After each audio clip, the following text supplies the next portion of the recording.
And I think we have almost everybody, if not everybody. So welcome back, everybody. And it looked like a pretty significant number of people joined the breakout rooms, the optional breakout rooms that we had. And I hope those discussions and insights and everything that you talked about in there was good. And I suspect it was, based on the energy that we had this morning. And we are going to continue with the same kind of cadence that we've had. I'll introduce Laurin in just a couple of seconds. We'll do about 45 minutes of presentation and exercises.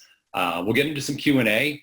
We'll take a half-hour break, and then we'll come back for some wrap-up breakout groups to really focus your insights and takeaways on how you can apply them in your organizations. So that's the flow for this afternoon. And it's my pleasure to introduce Laurin Mooney. And Laurin is a nurse who's been immersed in HRO for a number of years. And Laurin, hopefully I'm characterizing this the right way, but it seems like your work is all about how do you take things that could be theoretical and break them down into practical applications so people can understand them and bring them to life. And I think that's what we're going to be walking through this afternoon, and I'm looking forward to it. So Laurin, it's all yours. Okay, so you see Surviving and Thriving and me in the corner? Is that what everyone has? Yes, that's it.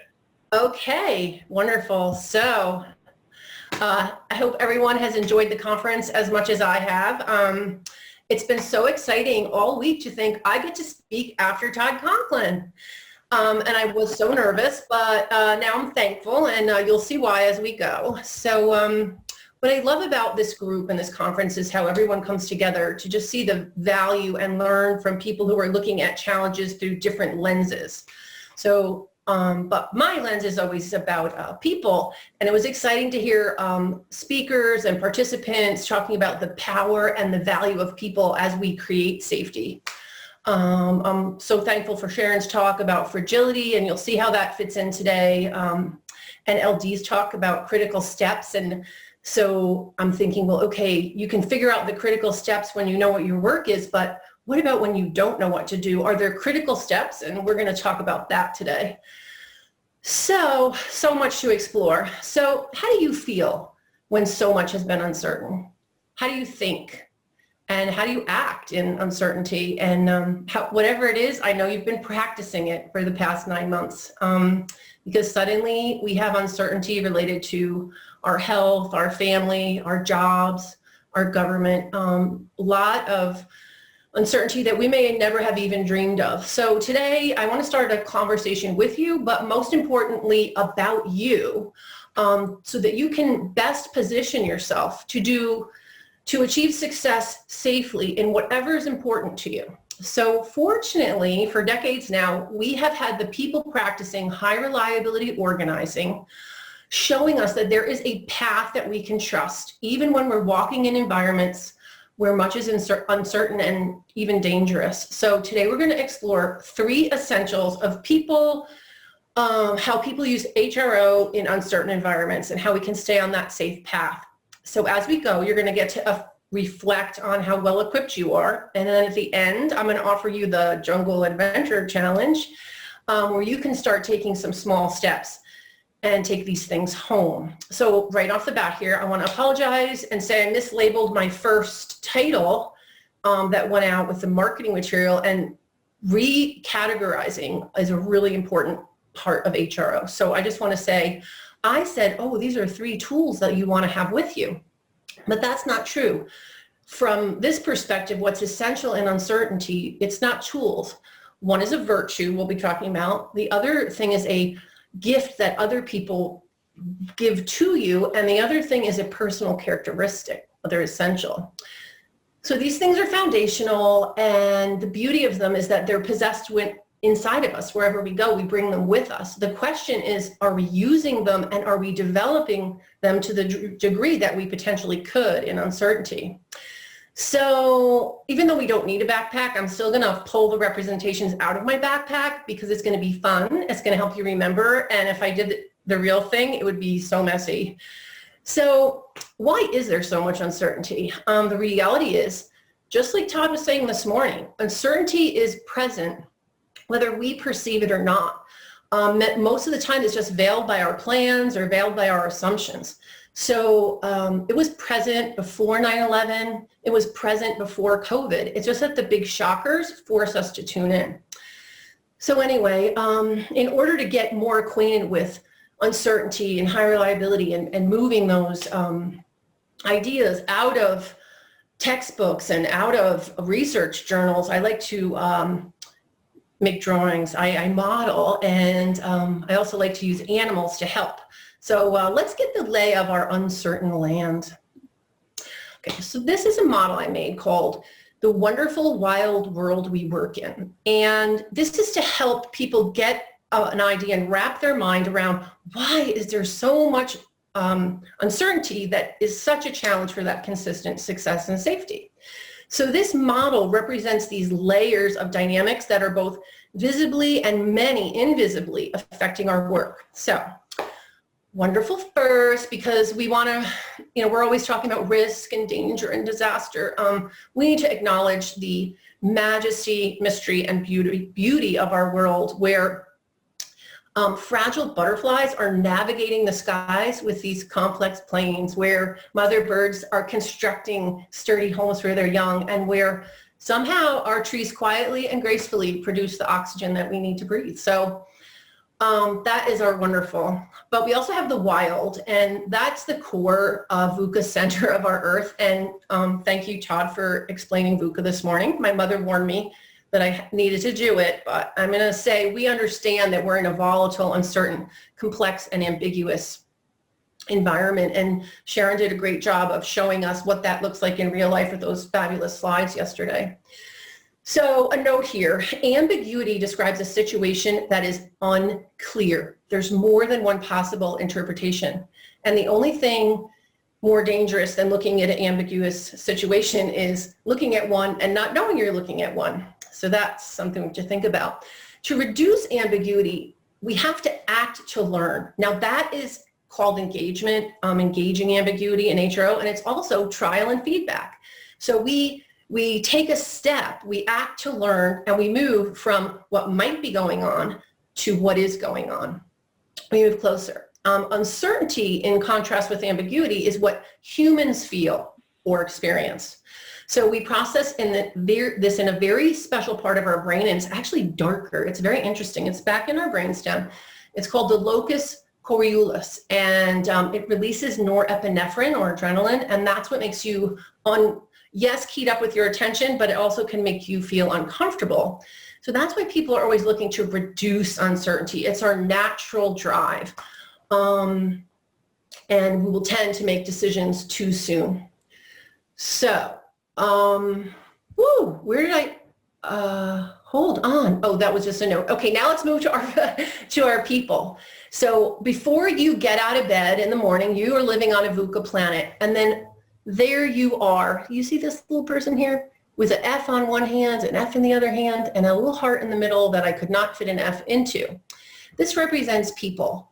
Completely fallible, completely fabulous, and always free-willed. And these are the three dynamics that we're actually addressing when we're trying to create a just culture at work. Well, that seemed fabulous, but they broke a rule. Or, was this a free-willed act? These are the things that we're addressing. So every day, things in our VUCA world, and we certainly know with COVID, are affecting the people. Next is our work.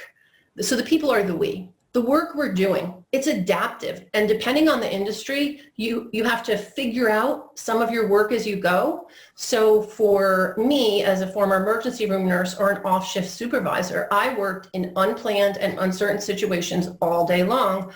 I really was completely new to the idea of strong processes or even planning our work. So then we have the in. Here's our outer layer, our wonderful, complex socio-technical systems that we create, we fallibly and fabulously create. And this intractable piece is really, I'll never forget the day I read that, wait a minute, no one knows exactly what's going on. It's true. So now, if you start to think of this as a whole and you say, wow, the VUCA's affecting the people are affecting the people are affecting the systems affect each other. You start realizing what this actually creates. And this wonderful, wild world we work in creates this, more possibilities than we could ever plan for or imagine. And if you'll note my sign up here, when people say like, what is the core of this high reliability organizing? It's really about possibilities. So now I'm gonna go into my backpack and quote, one thing you want if you're walking in the jungle of uncertainty is this book. This is the first edition of Managing the Unexpected. It changed my life. It convinced me that we really needed to introduce this mindset into healthcare. And I'm going to be quoting quotes to you from this to show you I'm not making this up. So here's my favorite quote. I actually have it framed in my office. The point of this is you cannot write procedures to anticipate all the situations and conditions that shape people's work. So this is why HRO is really about our relationship with possibilities. And the goal is to have a healthy relationship with possibilities. So if you're going to go to the high reliability therapist, they'd say, so tell me, how is your relationship with possibilities?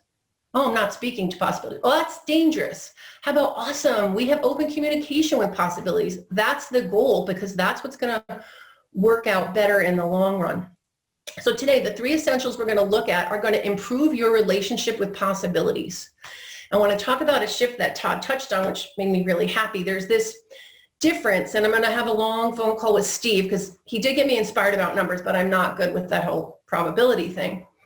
There's this difference between probabilities and possibilities. So probabilities do reflect the chance of something happening over time. So if we had asked the people going into the Twin Towers the morning of September 11th, what's the probability that 2 planes are going to be hijacked and they're going to be driven into the Twin Towers and the towers are going to actually collapse? Many people would have said, no chance. Some would have said, well, small, but so small that I'm going to enter this building with no fear. And of course, we know what happens, because the difference is probabilities have so many, I guess it's an infinite amount of numbers between 0 and 100, but a possibility only has 2. It's 0, no possibility, or possible. And that changes the game and is what has to really keep us on our toes. So HRO thinking focuses us into that realm of possibilities. Why? Because all of this complexity actually creates what Carl Weick, who wrote the book, and cause a streaming experience. Okay, so we have actually, and we live in an impermanent world. It's different than when I started talking. And our organizations are also impermanent. So this leaves us like awash in uncertainty whether we perceive it or not.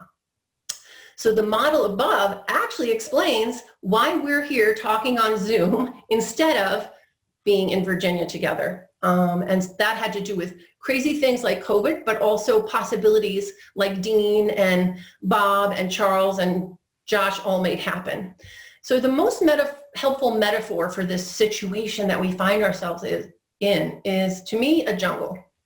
Beautiful, constantly changing, yet dangerous and unpredictable, packed with uncertainty. And as you can see, this is as close as I could come today. So to people who work in high-risk complex systems, I used to say, you got to be careful. It's a jungle in there. It's not a factory. It's a jungle. And now I have to say, you have to be careful out there because it's a jungle out there too. We just have so many challenges. So in order to come up with a way to sort of like structure the unknown and model from the bottom up what I saw happening in uncertainty, I came up with a name for them. And I call them the uns. They are our struggle, a big piece of our struggle. So to introduce them to you, and so we can understand where you stand in that big picture, we have to step away from our steamy jungle. We're going to head to the South Pole for our mandatory and ever so helpful iceberg model. So this is my iceberg of knowledge. And the problem here is that you are here. You are on the top of this iceberg, and unfortunately, not because you're dumb, right? But because of the complexity of the world, what you know pales in comparison to what you don't know. Now, the bottom of the iceberg is the unknown part. And this is where the possibilities exist. So I want to note here, like I said before, lots of possibilities are good possibilities. those just aren't the ones we're focusing on today. So let's take a look at the uns, as I call them. Up here on the left, you'll see this un of unseen. Oh, wait, sorry, I lost track. Let me just say, these uns help us answer the question of how do I interact with a risky possibility? Like, where does a possibility live? Is there like a door they come through? Like, how does a event move from possible to actual? And in a way that's dangerous for me. So the way I came up with these uns, I discovered them, I didn't come up with them. I actually created a database of 353 cases of severe medical harm. And it really truly was the darkest winter of my life, because every single case represented serious, serious pain and death. But during that time, I saw these patterns, and these patterns kept repeating, and it didn't matter where the event was happening. I saw these things in play. Then when I started looking in other industries, I realized, wait a minute, they're there too.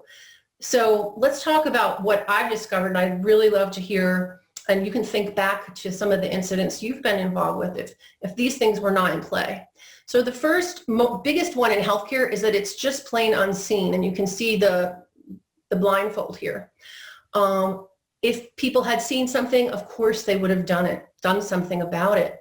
Secondly, you can see this person is scratching their head because things are unclear. This person is facing ambiguity and they're not sure what they're looking at. Next, well, this guy, he's just mad because things have happened in an unstable way. Some things bigger, smaller, faster, slower than expected. So this person here is coping with variability, which is natural in our complex systems. Here, the clock was not our friend, happens all the time in healthcare, and even though we might have been on the right track, things were untimely and we had harm. Now, these are my two pet uns here, pet peeve uns that we have to really work on. So this is something going unspoken, and that's employee silence, and this is a leader not listening.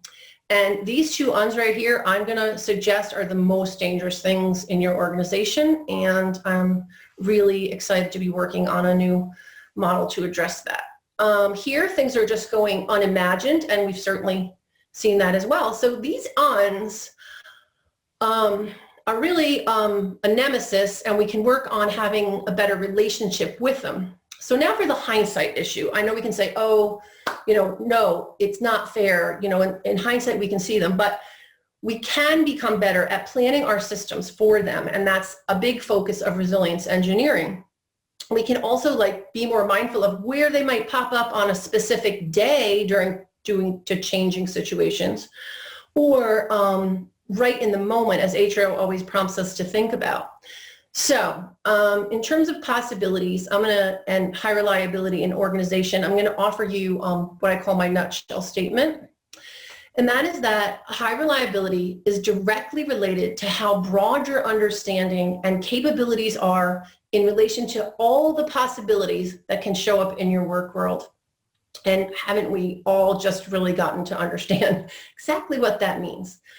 So moving forward with high reliability or even resilience engineering means you're preparing people and the environment to perform reliably and safely despite the disruptions, despite the uncertainty, and despite the unexpected events. So there's different points when we engage them. It could be planning, it can be looking back, or it can be as our organization is evolving right in front of our eyes. So that point when things are evolving and something is shifting and you're sensing what you guys would call off normal, which I think is a great phrase. It's when we've noticed something outside our expectations or plans, or something is going on we're not certain about. This is a big focus of HRO, and it's the biggest gift of HRO to the world, I believe, is that we focus on this critical process of sense making. So let's make sense of sense making.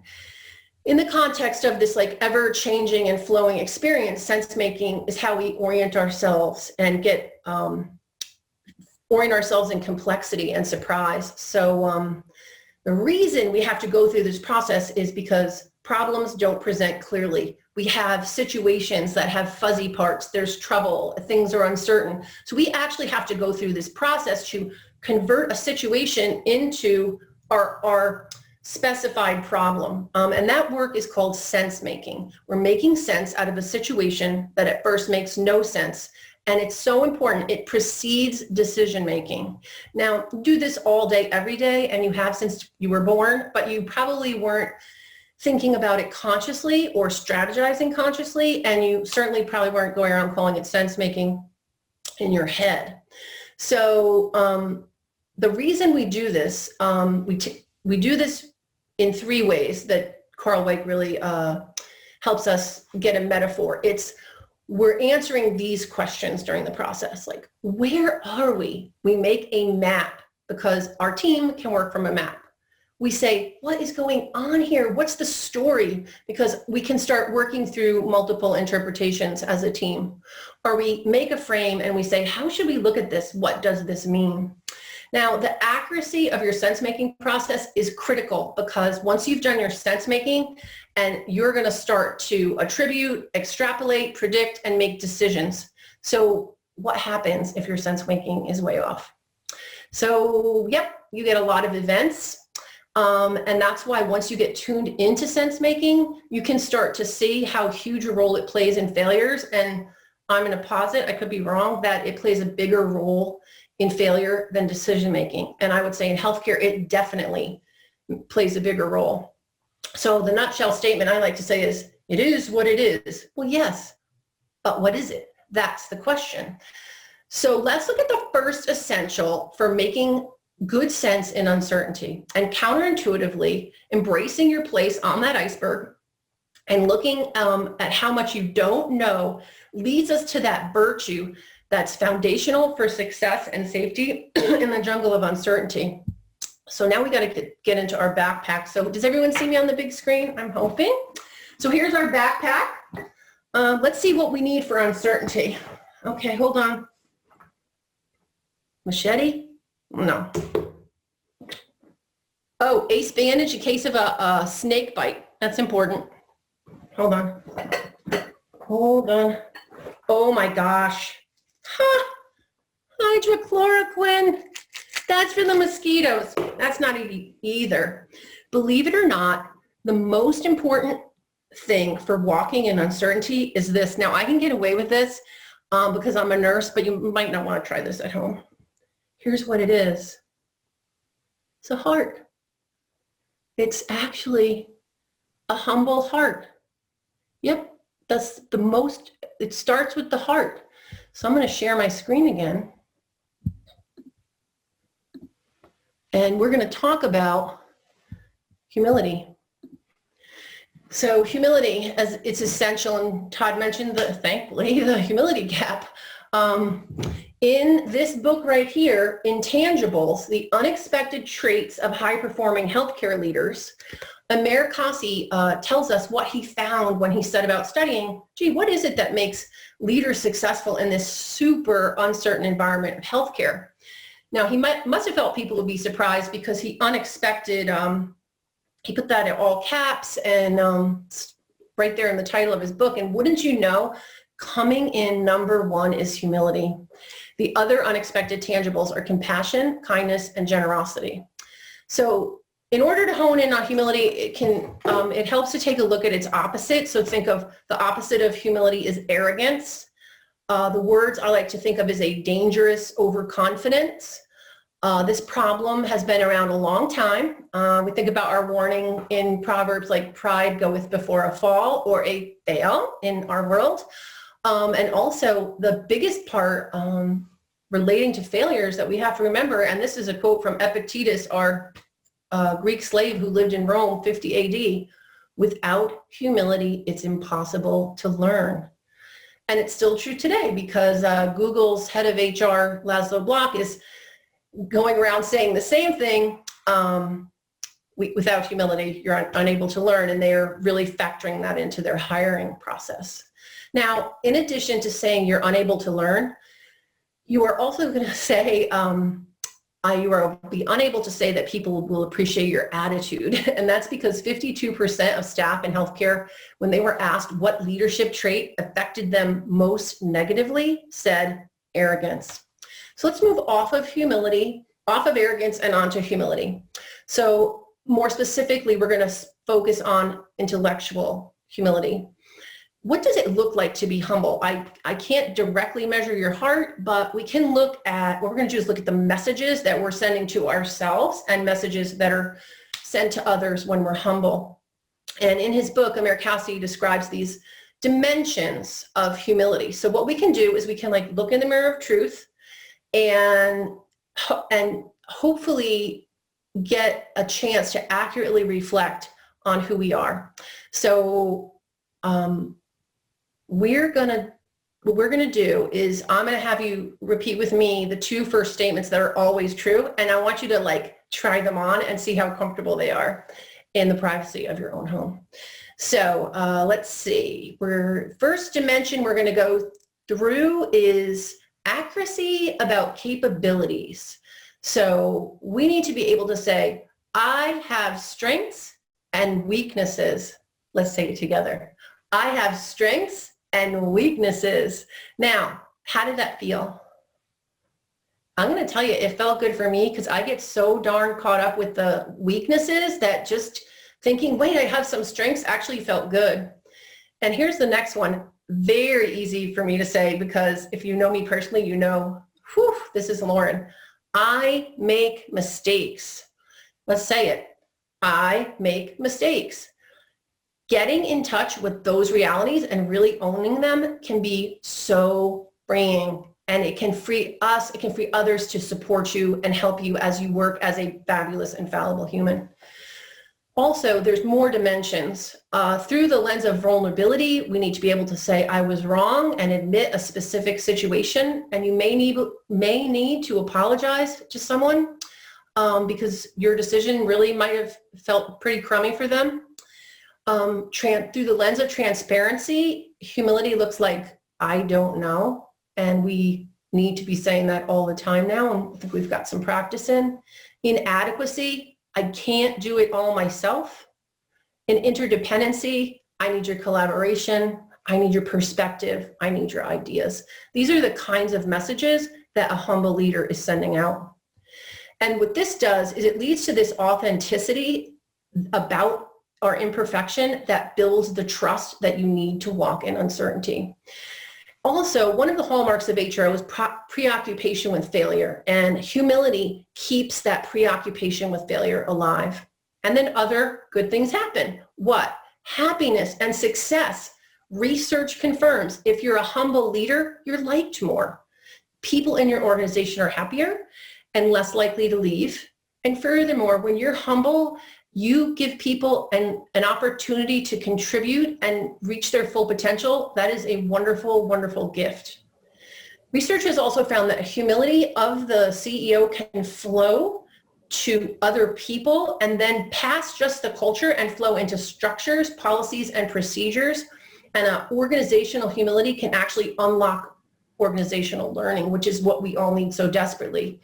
So humility isn't just a warm fuzzy. It is a significant safety and competitive advantage. And I think of Southwest when I think of a organizationally humble organization. So a humble leader can be a catalyst for all of these good things. And more importantly, and humility, it makes it easier for you to access the next essential for surviving and thriving in uncertainty. It helps you create that environment where people actually believe that it's safe to speak. And if you are consistent about inviting and appreciating the perspective of others people, then you're going to get to do something really amazing. And I have to go in my backpack. Yep, the next essential in uncertainty. Remember the gift from others? Looking through other people's eyes. Absolutely. That seeking diverse perspectives we heard about this morning, so important. So, there, it really is true. Other people's eyes, and isn't an eye an amazing thing? Here's your managing the unexpected quote. HROs take steps to create more complete and nuanced pictures. They simplify less and see more, knowing that the world they face is complex. unstable, unknowable, and unpredictable, they position themselves to see as much as possible. Hence our meerkat, they're doing it to see as much as possible. And in fact, the ones that aren't looking are looking through his eyes. So that diverse perspective is critical in uncertainty. How many times have you looked back and said, how did I not see that? The unseen, the unseen, present in so many failures. Why? So we have our inescapable blind spots due to our experience, our expectations, our biases, but we can strategically reduce blind spots by adding diverse perspectives. So in terms of the hallmarks of HRO, you can practice the hallmark of reluctance to simplify as you purposefully, reluctance to simplify interpretations, let me be specific there, as you purposefully add the interpretations of others in uncertainty. You're also being sensitive to operations in the moment as others are sharing what they see happening as they work. So let's take a look at what that might look like. So here is the leader gathering diverse perspectives. You can see the leader and his team or her team are gathered around a situation labeled S, and some things are known, all size question marks, letters, and some things are unknown with our question marks. Now, interestingly, around the situation, you see people have different points of view. And it's not just where they're positioned in space or in their role in the organization. It's their education, it's their experience, and it's how they personally process information. So that's that cognitive diversity. As these folks look and start to share impressions, they'll be joining in the process of sense making together. So here I'm going to share something that I think is where we're headed in the future. Is we know that the statement safety starts with me is absolutely true. But in the big picture, safety ultimately depends on we. What is happening between people is very powerful in terms of how we can grasp what's going on. And personally, I don't think we've yet paid enough attention to it. So the we process of sense making, it's collaborative, it's communicative, it's a process where we're trying to grasp what's going on because, to quote Managing the Unexpected, failure to grasp what's going on means that unanticipated consequences are inevitable. So in that sense making process, we're translating what we're noticing into language. We settle into our map, our story, or our frame. And while we're doing it, we're going to benefit from more ears and more eyes. I always say, think of the show Who Wants to Be a Millionaire? What's the best strategy if you can use it? Ask the audience, okay? The answers are out there. And the same dynamic is in play with crowdsourcing. So the accuracy of this sense-making process is so critical because once you've decided your problem and what your situation is, you're going to move right on to decision-making. Now, again, diversity enabled by humility will serve you well. Research shows you take one male and expand it to a team of males, you'll get a 58% better results. Expand to gender diversity and you'll be at 73% better. Add age and location and you can get to 87% better decisions. And don't we want those? So now we're going to take a deeper look into sense making and talk about how you can best handle the information that has been gathered, and that is best done mindfully. Yep. So if I had said, why are HROs successful? What would you have answered? Give me a minute to think about it. The truth is, we attribute the success of HROs in managing the unexpected to their determined efforts to act mindfully. What?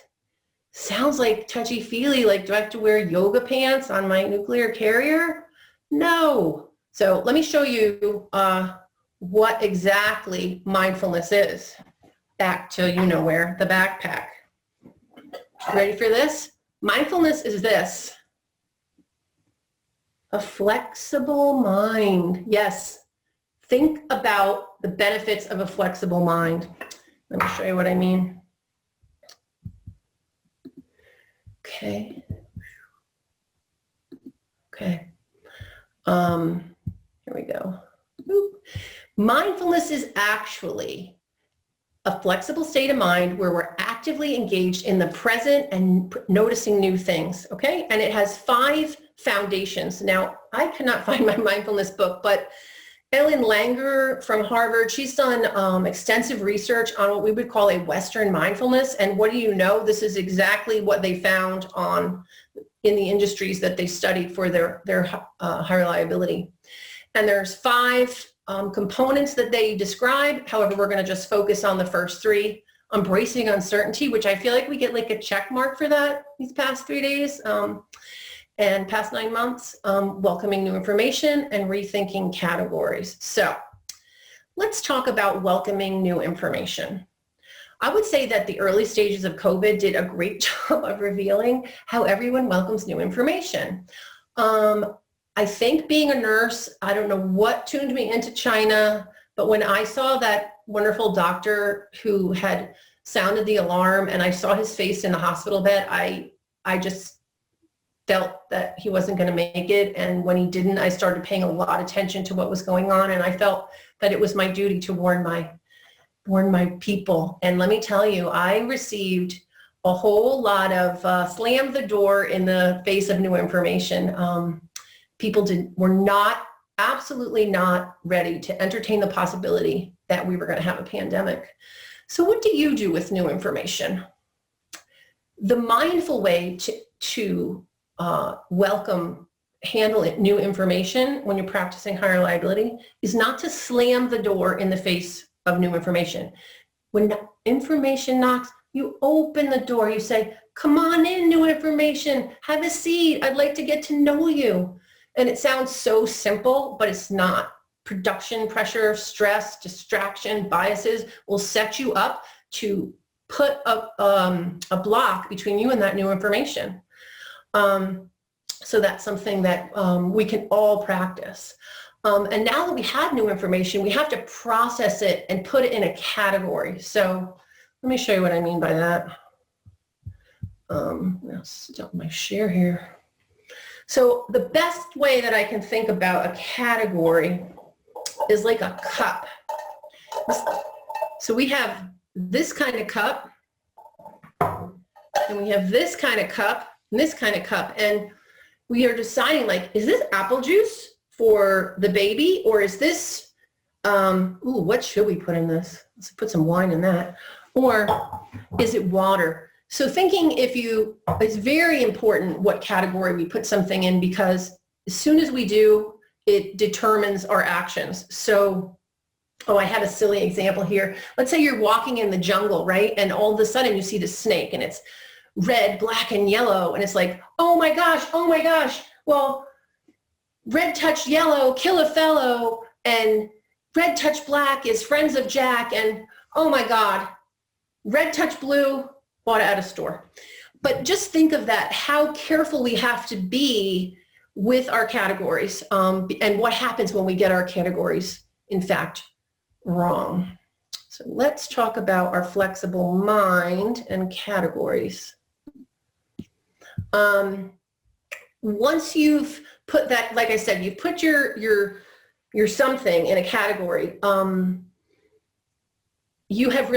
you can tend to seal your fate at that decision. And that's why rethinking those categories is so important. And that's why I went back and said, you know what, these are not tools. A good example is what we do in healthcare, unfortunately, and you've probably had it happen to you. Somebody's having a small problem, you get a little bit of information, and what do you say? Oh, it's probably just. It's probably just is what I call the HRO no-no phrase. It has harmed and killed thousands of people, I'm quite sure. When you say it's probably just, what you've done is taken a realm of possibilities and shrunk it to one. And I can guarantee you're going to pick something familiar and something benign, not high consequences. It's probably gas. She's probably tired. So this is something we really need to pay attention to in our language. And when you hear people start saying, well, it's probably, you're in uncertainty, and it's really time to think about your categories. So you want to stay open to rethinking and updating in your jungle of uncertainty. So Anyway, today we have explored three ways to get towards those outcomes that you want, and we've explored many awesome ideas this day. I want to thank two people, Jake Mosalevich and David Boyce, who are both experienced teachers that supported me in putting this together in a way that was hopefully very helpful to you. And to follow on with this whole idea of let's take small steps, Josh is going to drop into the chat box a PDF, and I'm going to actually offer you a jungle challenge. And what this is if you're interested in practicing these things that I'm talking about for the next 10 days, you can download the jungle challenge.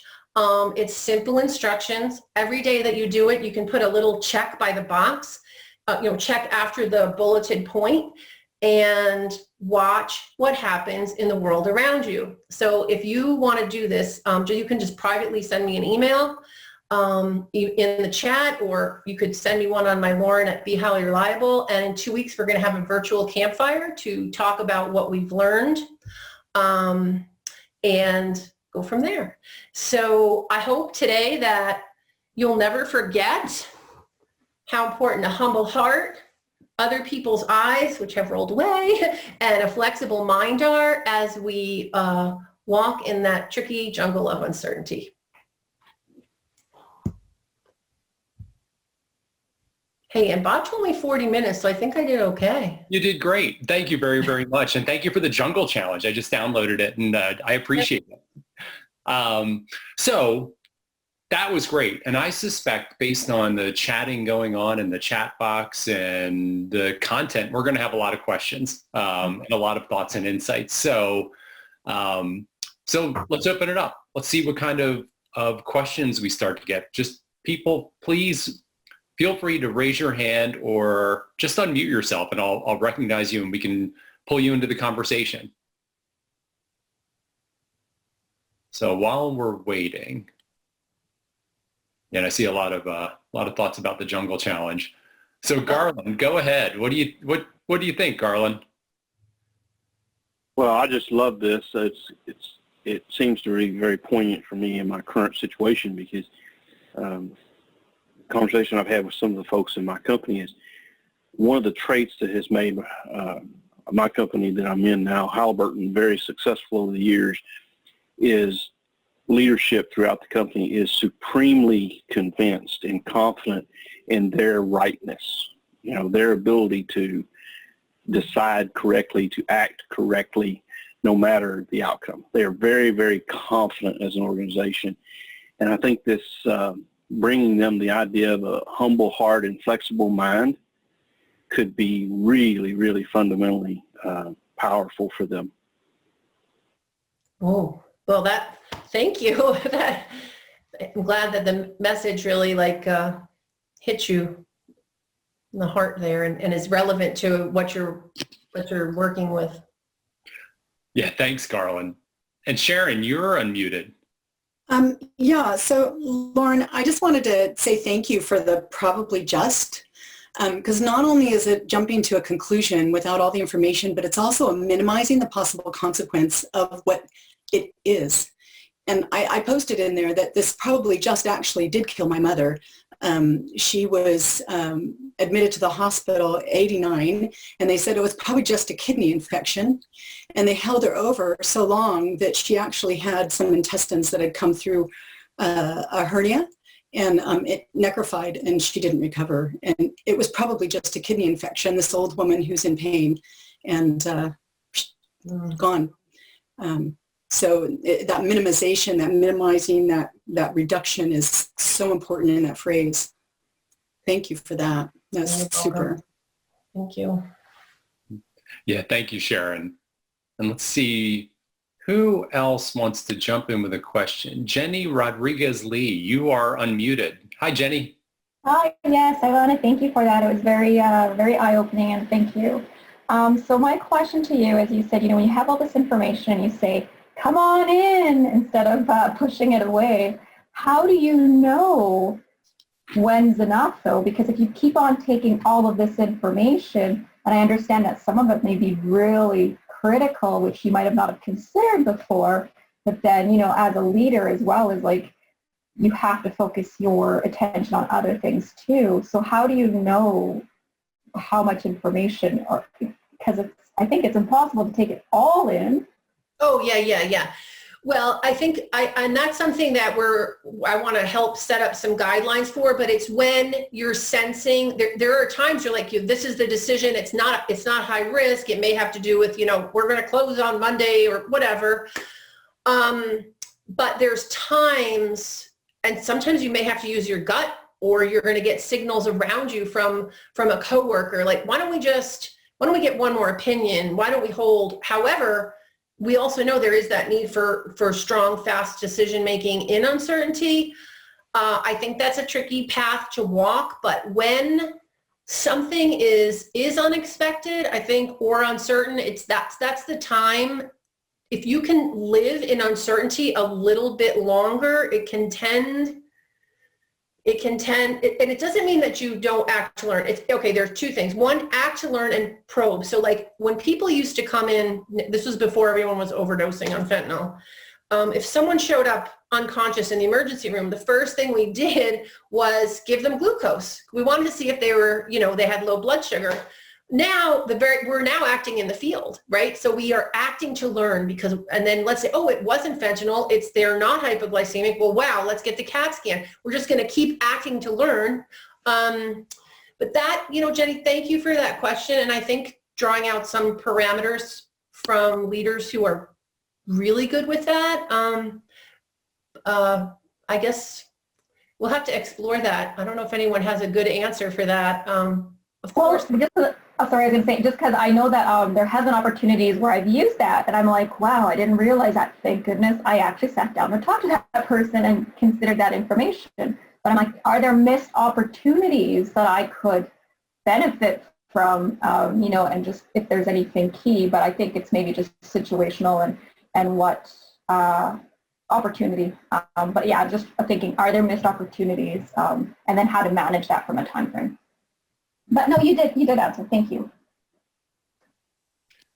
Thanks, Jenny, and thanks, Laurin. Let's see what other questions or comments. We had a lot of activity in the chat box. See if anybody wants to jump in here. Hey, Lisa Brooks, you just chatted in, so you're top of mind for me right now. Lisa, go ahead. Sure. Thank you. Thank you for that presentation. I loved how you compared or contrasted the humility and arrogance. And some of the discussion, the term confidence came up. And in my mind, personally, I do not think of arrogance and confidence as the same thing. In fact, confidence is often a good thing, whereas arrogance to me is almost like overconfidence. It's confidence taken to the negative level. And I just wanted to see your thoughts and have you comment on that. Yeah, it's the overconfidence, and these are fuzzy things, right? It's that overconfidence, and this is where I think we really have to find that line of what is the leader being confident about? Just as I was working on this, actually, my cleaning lady, she was like, "What's your presentation about?" And I told her, and she said, "You know, I lived and worked for a family, and they were steel constructors, and they had a brand new baby in the hospital, premature." And all of the workers told the boss, "Don't take the braces off the building yet." And he's like, no, it's going to be okay. And the building fell. One person was beheaded at the site. This man was so tragically injured, he was never the same, lost his whole family. So I think you have to balance. It's going to be navigating how, right? People, of course you're confident, but you know what? I've also been thinking about this.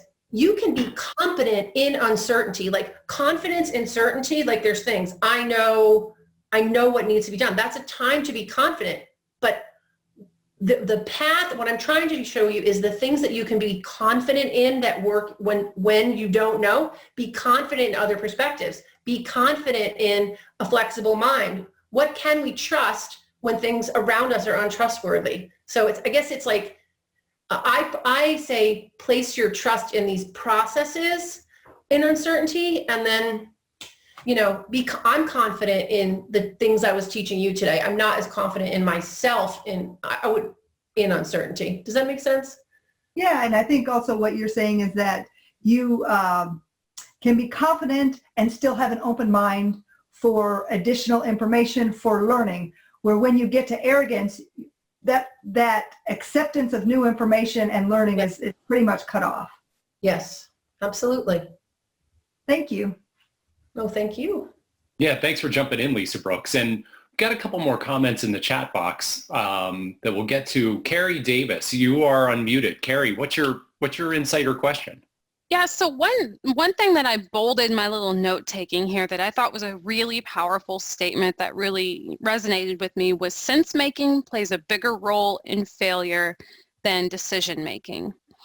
So when we think about the work that we do and the work that our frontline workers do every day, when it comes to recognizing and mitigating risk, when it comes to, deciding which is the best way to execute a task, they are making sense of what they do. They are balancing, what they perceive to be risk and what they perceive to be safe as they work. But when something unexpected happens, it's pretty frequent that you see some folks that, they go straight to that fixed mindset of what was the decision that, they made a decision to do this. But the sense making and how they reach that decision usually isn't considered until we get to the point where we say, it's usually someone like myself or another causal learning facilitator that kind of wrangles everything back together and says, wait, let's go back to point A. But that one sentence right there I felt was really powerful, more, and across a magnitude of topics. Yeah, and that's what you'll see. What the biggest failure we have in healthcare is in diagnosis, which is essentially a sense-making process. And most of the time, if you look back, the people didn't realize what was going on. It's such a huge, they thought they understood their world, they misunderstood their world. And so if we can get stronger at understanding, using the strategies that help us understand what's going on, we're gonna benefit from that. And it's just something we haven't looked at a lot. How do you, right? Yeah, I feel like that's especially valid in healthcare. When you look at differential diagnosis, when you're looking at something that doesn't have a positive or negative answer. Yeah, so I'll give you a really clear example on that. I was at the diagnostic, Improving Diagnosis in Medicine conference, and this wonderful, very famous doctor from Harvard said, the way that they designed the billing system, he said, I can have a patient come in. I am not sure of the diagnosis, but in order to bill, I have to pick one. And we have premature closure, and then that diagnosis is following. And it's why is it hard to update your category? Because you'll think you were wrong, but you have to realize I'm not wrong. I have new information. And that's why that process of taking it out and putting in we need to move to a different cup is so valuable, getting comfortable with that. Like for now, we're going to say it's this, but the minute we have new information, we have to move it. And I mean, it's in every industry. You see those situations where the poor people, they couldn't figure it out as it was happening. Yeah. Thanks, Carrie. Thank you. Yeah. Yep. And I'm going to, so Sunny Mustafa, you had shared a post about a Harvard Business Review article, and you were connecting some thoughts about sense making and effective leadership. Can you elaborate a little bit if you're willing to unmute yourself and jump in here? There you go, Sunny. Absolutely. Thanks. And Laurin, thank you so much for that presentation. Incredibly insightful, and I really, really appreciate it. So it struck a chord with me because about a year ago, we had a senior leadership team meeting where I brought this Harvard Business School case study on sense making and the vital difference that the actions of the plant manager played in the response to the events that occurred at Fukushima. So there was a sister plant, Fukushima Daini, that was also significantly impacted by the earthquake and tsunami. But because of the sense-making actions that the plant manager undertook, their response was much more successful and effective in mitigating the consequences from the tsunami and the earthquake than Fukushima Daiichi. So it's a really incredible case study. I made reference to it. I would highly recommend it for a quick read for everyone. And a comment.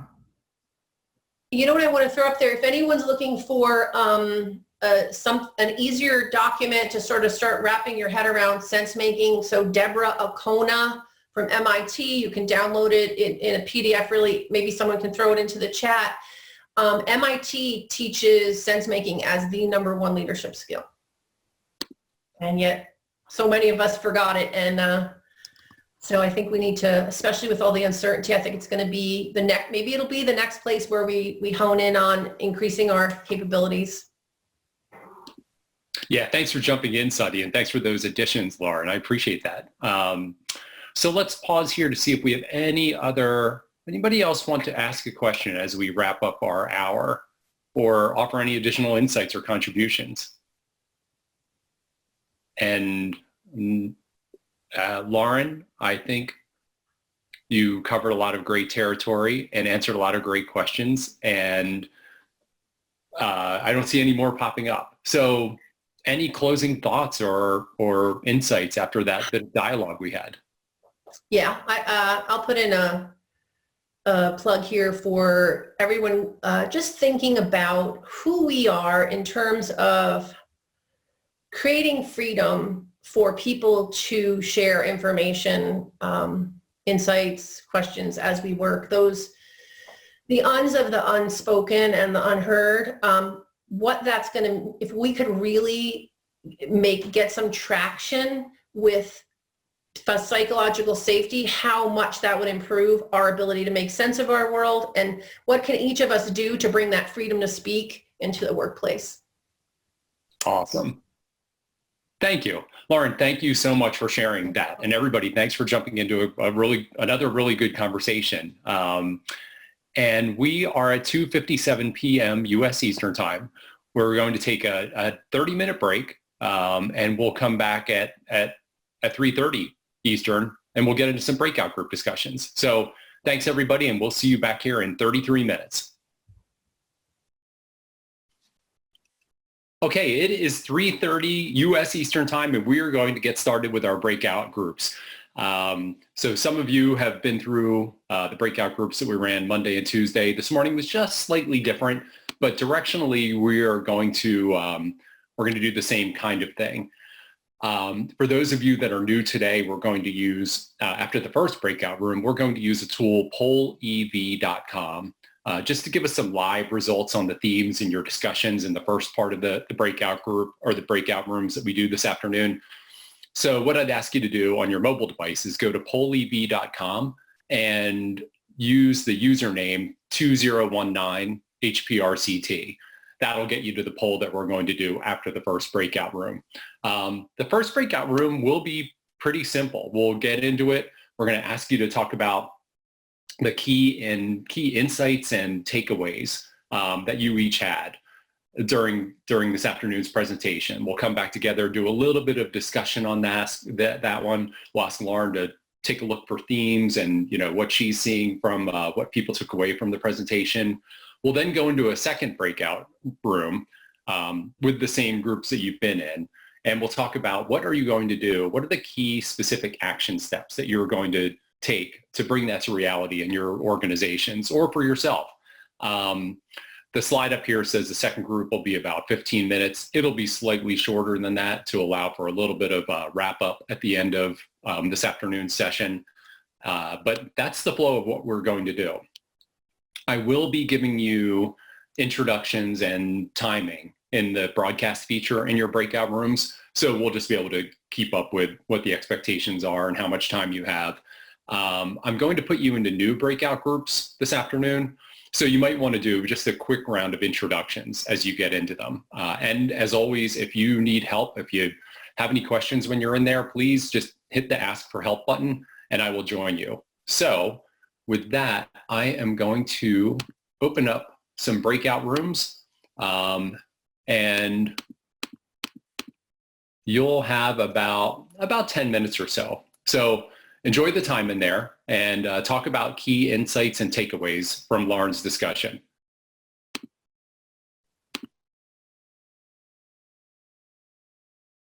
Great, everybody is back in this large group, I believe. So what I'd like to do is, and it's up on the screen, if you could, and go to pollev.com. Ideally, it works best on a browser on your mobile device.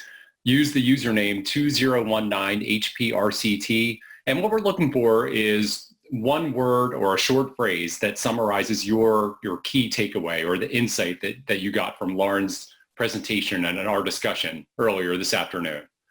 And as we're starting to get some results in that poll, when it's pretty well populated, I asked Bob Nelms to share that out so we could take a look at it, and Laurin can give us some insights on what she's seeing, and we could talk about the themes. No responses yet. If there's any problem signing on to this or any problem at all, chime in and let us know. Oh, here they come. Here they come.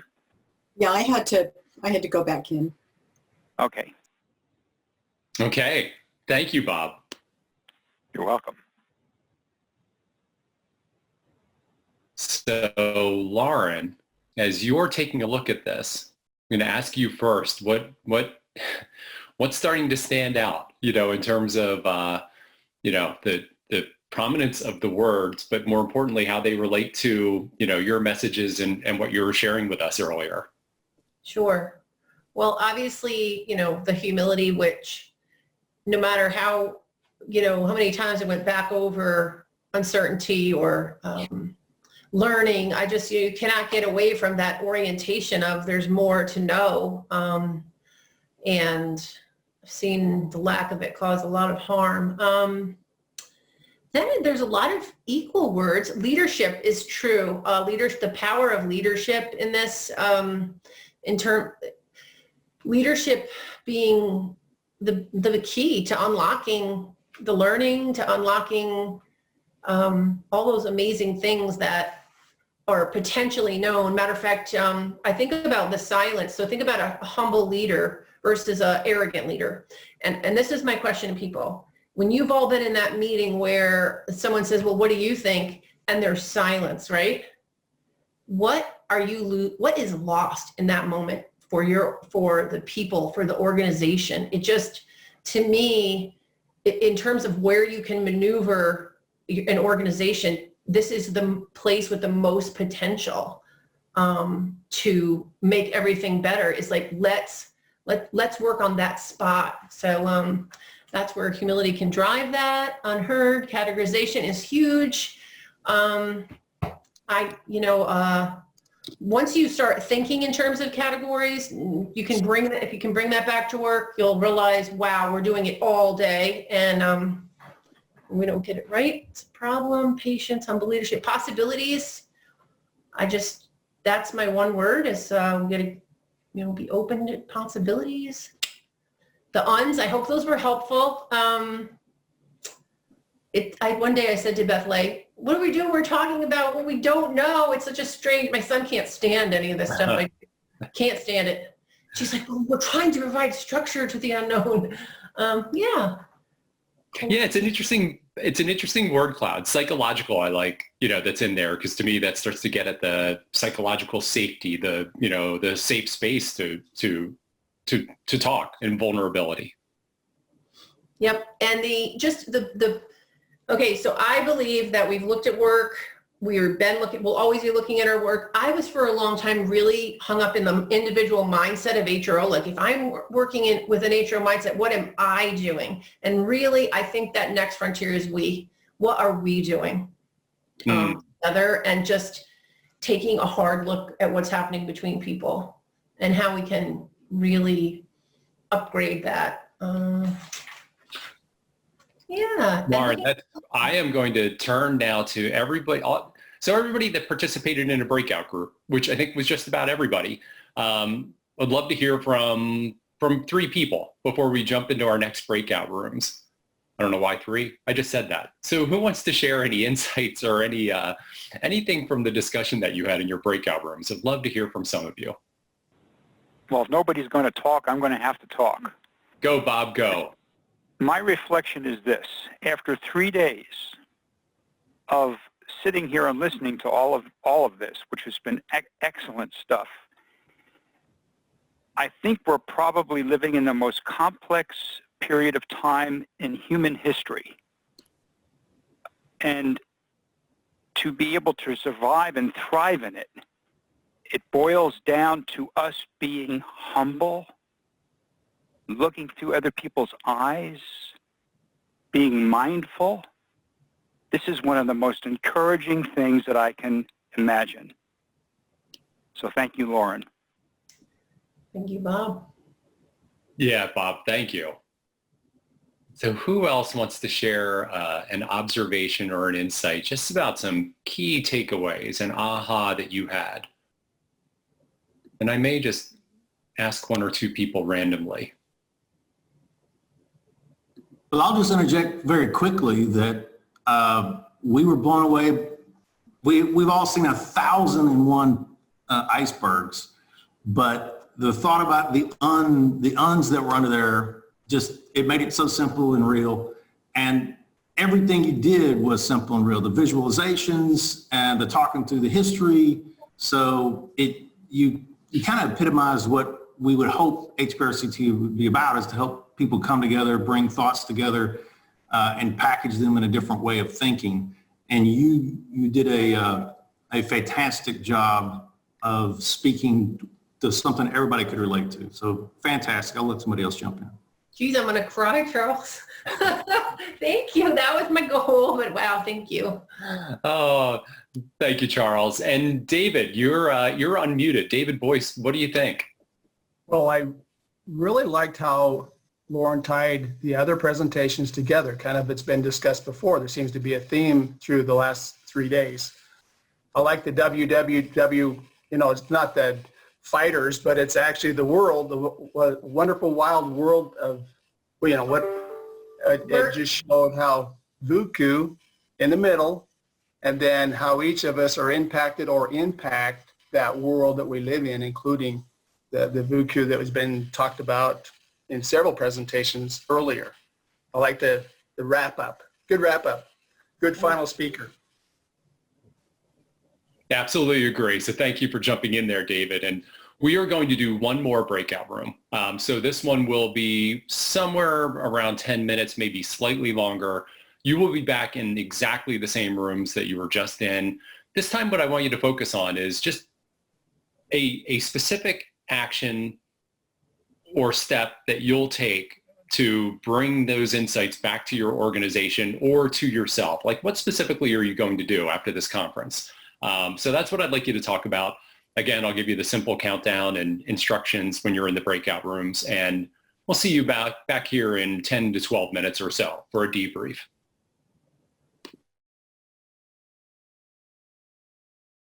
All right, we are starting to get everybody back into this large group, and what you'll see up there is what I'd love to do for this discussion that we do for another 10 minutes or so, which just is, what are the actions that you're going to take for your organizations or for yourself, related to the discussion we've had this afternoon, or it could be to the entire conference.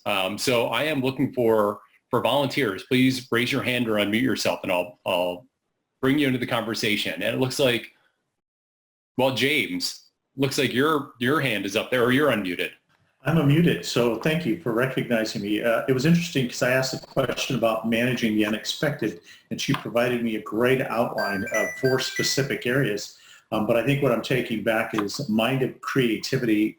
How can I help my organization begin to not just think outside the box, but expand their box, and turn me on to a book, Lateral Thinking, and we'll take a look at that. So, that's great. Thank you. And Dan Hammer, your hand is up. So thanks, James. And Dan, what do you think? Hey, Dean, thank you. We had a great conversation in our group, and we talked a lot about, in the beginning, we talked about some of the leaders that we've seen that have made an impact in the work that we do. And I think through building this whole resiliency is obviously there's more resiliency in having a strong team. And, Laurin did a great job of explaining we have to be humble. We have to be able to work as a team. And so as I look at actual steps that I can take moving forward, and something that we've done really well at INL, and I just wanted to bring it up. So at Idaho National Lab, our labor relations group, they brought in and they started teaching the Arbinger outward mindset. And that's what that group teaches is about, looking at yourself and are you doing things for your own purposes, or are you actually seeing other people as people and seeing what their wants and needs are and what they're seeing and feeling in life and being able to collaborate in a successful manner. And so those courses have been awesome. There's been a large group that have been able to take those courses at the lab. And so listening to this, I think just kind of drove home the importance of having those kind of trainings, those opportunities. Arbinger has a bunch of different tools that help you have a conversation between leadership and subordinates and what that conversation looks like, questions to ask that maybe you hadn't thought about, and kind of a safe space to start creating these relationships where everyone can see what others are seeing, and you have a better product in doing that. And the first time I took it, I was a little skeptical. That's like really touchy-feely for the world I come from, but it made a huge difference. And I see a majority of people that go through that class, if not all, come out of there with a different mindset saying, what I do affects others, and I want to see how I affect others, and I want to see what other people need. And if we can incorporate that as a skill set for our leadership team, we're going to be so much more successful. One of the books Arbinger came out with is Leadership and Self-Deception. If you don't have enough books to read, that's another one to add on to the stack. It's a good one and kind of tells their story of how to work together. So that was it. Thank you, Dean. Oh, Dan, I love it, man. I just want to give you a big hug for all that. That's great. Laurin, what do you think about that? Well, while we bring, there we go. Hi, Laurin. That's so funny because my friend Beth Lay just said that they're doing that book as well. So that's the second time I heard of the book in 24 hours. So I guess I better get it. That was awesome. We have, let's see. So whoever is 940-886-6836, you're unmuted. What are your thoughts? And maybe that's just something in the panel here that it's hard to tell if that person wants to be unmuted or not. But Galen, you're unmuted. Galen, what do you think? Well, there was a great man that I know that said this to me. His name was Bob Nelms. He taught me that I always have to introspect. What is it about the way I am, and really look inside and am I really living by what I say I do and I am? And so this has really been interesting to me. The monitoring, over measuring. My boss Charles will attest. I'm real good at going to the Gemba. I love being out in the field at the plant with the guys, and I can talk their lingo. But am I really getting their insight, collaborating? Am I really seeing it through their eyes? Am I really humble and flexible? So I'm going to have to reevaluate that whole thing. I'm doing the right things. Am I doing it for the right reasons? So. Great. Thank you, Galen. Wow. Okay, so I'm looking for other hands. Anybody want to jump into the conversation? Any other action step? David Boyce, there you are. David, you're unmuted. Okay.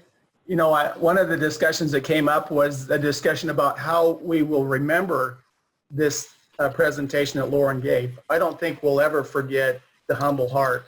I don't think we'll forget the eyeballs or, the palatable brain. Now, how do we integrate those things, the uns and so forth? And I liked, we also discussed about how she mentioned the game show, Who Wants to Be a Millionaire, right? And the millionaire thing is you have some lifelines. And so some of the lifelines include phone a friend or poll the audience, which is pretty reliable to get people's input. One that's probably not so reliable would be the 50-50. That means I'm not sure, but it ties really nicely, I thought, with the possibilities and probabilities that Laurin is sharing. So I think one of the things I like to take back is how can we make those principles that are important really memorable, that people will remember later on and be able to apply it at just a quick drop of a thought, a heart, think of the heart, or a meerkat. I liked how she used those as well to help us recognize those qualities that would be beneficial to help us be more reliable in our interactions and in our organizations. Thanks. Thank you, David. And let's see. Do I get a hug too? What's that? Do I get a hug like Dan? Yeah, you get a hug. Everybody gets a hug. Okay. I really appreciate it, David. And let's see, who else wants to jump into the conversation here? So just wait for some other hands to go up or someone to unmute. And I'm going to reach out a little bit here. Tanya Hewitt, you've shared some insights in the chat box. Do you want to unmute and share any observations? Well, I just added another one. Thank you for adding them. I really appreciate it. So, I mean, this was just talking about how, well, no, I won't go into it. You can listen to the podcast. I just thought Laurin's presentation was fabulous. I mean, I've been to her presentation last year, and she's just as dynamic in person, even more so. So for anybody who hasn't seen Laurin in person, please make sure you do at some point, because it's just a memorable time. Thank you, Tanya. And let's see, I'll wait for just pause here briefly to see if anybody else wants to share any insights on your discussions, your specific actions for yourself or your organizations. And while I'm waiting, Laurin, I'll turn to you for, just any final insights or thoughts based on what we just talked about. Oh, and Sharon is here too. Sharon, you're unmuted. Yeah, so my action is going to listen to both myself and other people as they use the word just, and kind of just begin really differentiating it. Is it a minimization? Is it a diminishment? Is it for their comfort? Is it for my comfort in like a twisted but good way? And yeah, so just. Thank you. You're welcome. Laurin. Oh, well, I'm going to say thank you to everyone for appreciating what I had to share. I'm excited that we are now just moving into those other spaces, as I said, and so people say, oh, well, it's soft. And someone corrected me the other day, like, no, think of it as it's the people side of safety. It's the people side of success. And we are squishy, but it's powerful. It's the brain, right? We're creating this as we go. And my heart is really about people. I watch healthcare, and what it is when I made the wonderful wild world we work in, because I feel like people are being expected to perform in a place where they're not equipped. Same thing with the jungle. I felt when I didn't get to put this in, but I was in Australia last November, December, and I got to go camping in the Daintree area of Northeast Australia. Right before that, I had been at the Diagnostic Error Conference in Washington, D.C., and the numbers were like abysmal. I mean, billions of dollars, so many lives, right? So I'm in Australia saying, how in the world are we created the system to help people. We're harming a huge number, and then we're harming the people that work there. I'm like, what is wrong here? And then we went on this tour, and this Aboriginal guide who was absolutely amazing, he said, well, we've been here thousands and thousands and thousands of years, and we're going to walk into the jungle, and it's our pharmacy, and it's our grocery store, even though so many snakes are dangerous, and what falls to the ground is dangerous. He said, so we're going to stay on this path. This is the safe path. And that's where I'm like, okay, that path contained the wisdom of like years and years and years. And it just bothers me. If we got dropped in the jungle today, we wouldn't fare well. Let's say we went to the Amazon, okay? We're not prepared yet. But the jungle folks, they're thriving because they know their jungle. And I see us struggling because we have not, our complex systems have progressed, but our strategies for surviving and thriving them have not kept pace.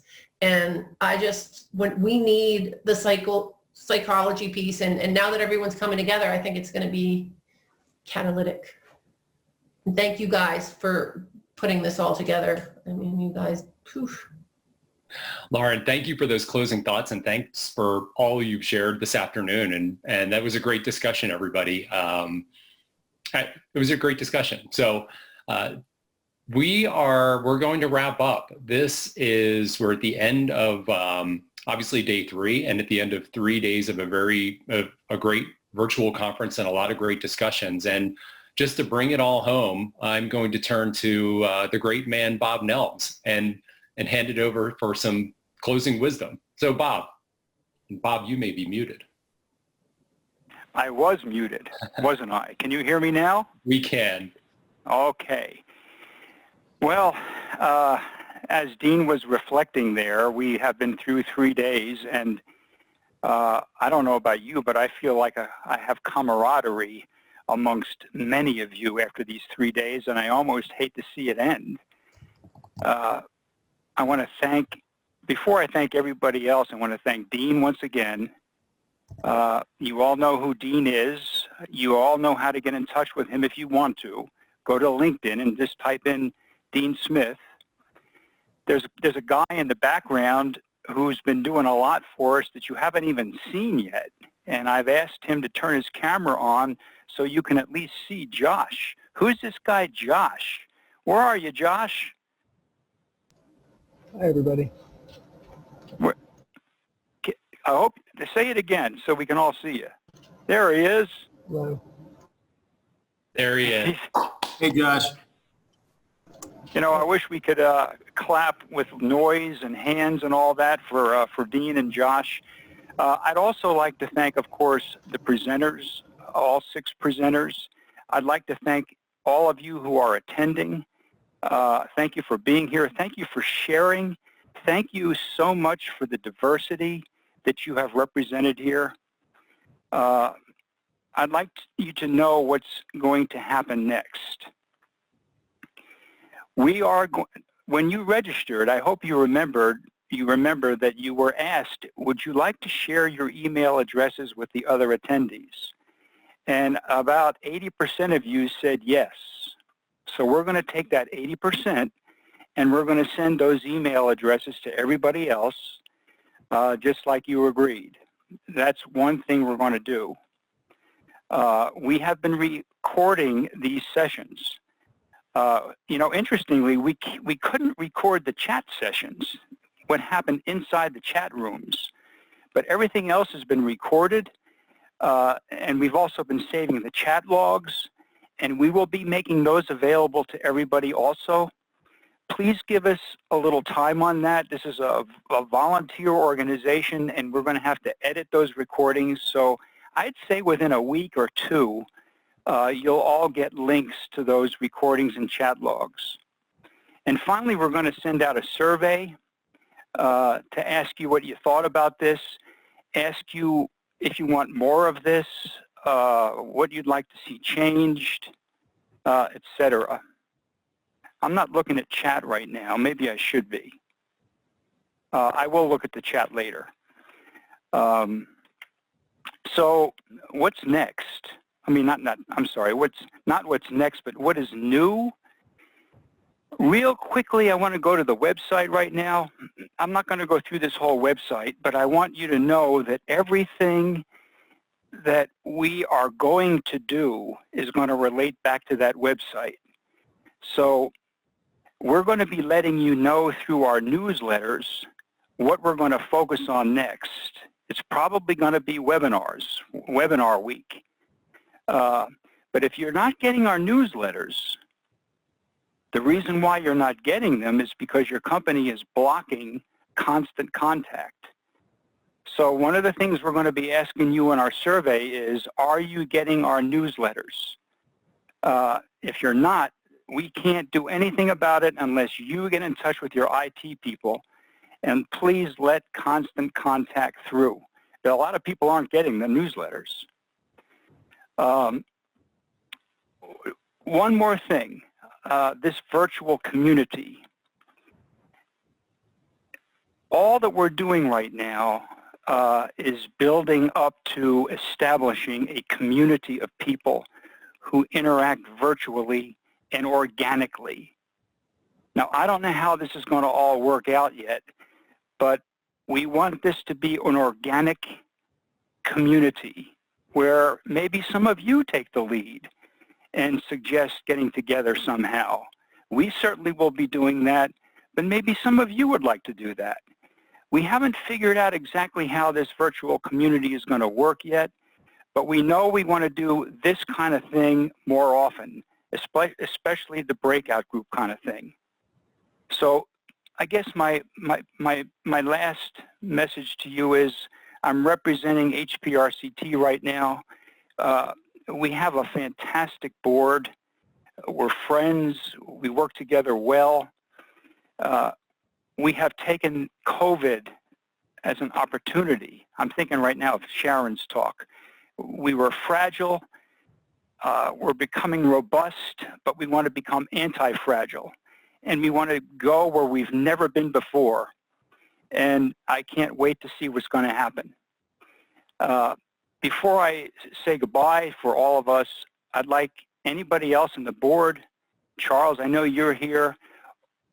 If you'd like to say anything, this is your time. All right, I appreciate that, Bob. And Bob has said that Dean is the easiest guy he's ever worked with in his life. And I want you to note that Bob has worked with me for many, many years and never threatened to say that to me. Dean, you truly are a wonder. And Bob is a wonder. This would not have happened without Bob. This is something we've been wanting to do for a long time, but we've never had the reason to, right? So COVID came along, thankfully, in this regard, because this was fantastic. So this is an opportunity for a lot of people to get closer to the discussion than ever, right? So if we were in a conference room and you're 19 rows back, you're less likely to speak up. But here we have the opportunity to get really involved with one another. And I'm a volunteer, Bob's a volunteer, everybody's a volunteer, and we're all just like you. And you guys have stories to tell. So we have webinar week that you need to step up and start to have this same kind of conversation. So, and also instead of just a pure presentation, why not lay out a topic for 10 minutes and then let's all get to go and have a discussion for the next 30 or 40, right? So we could do that too. I'm so proud of what we've done about coming together and building off of ideas. So instead of getting in our silos and thinking I'm an HR and I'm a trending, I'm a whoever, right, is we're looking for the opportunity to synergistically learn together. All these things are still emerging. None of this belongs in a history book. This all belongs in forward leaning and learning. And people out there who are experimenting like you guys are going to make all the difference. So kudos to everybody who's put this together. This shouldn't be the last one. And if you're out there and like this, then let us know what you want it to look like and let us know how you can help us make it even better. Thanks, everybody. Thank you, Charles. Thank you, Dean, Josh, and everybody else. Have a great Friday and weekend, and stay healthy and safe. Adios.